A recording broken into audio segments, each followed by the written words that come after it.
एकदम हेल्दी आणि एकदम टेस्टी. तर सर्वात अगोदर मी मोहरी, जिरे, कांदा आणि लसूण आणि कोथिंबीर टाकली. नंतर 2 चम्मच तिखट, हळद, मीठ टाकलं.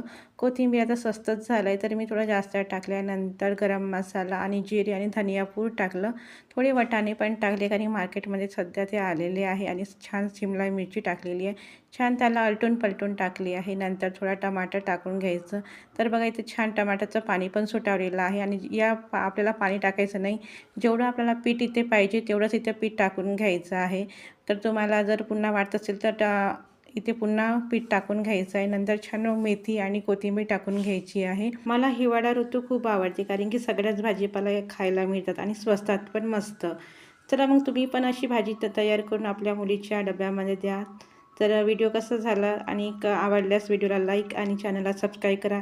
तोपर्यंत भेटूया पुढच्या व्हिडिओला. धन्यवाद.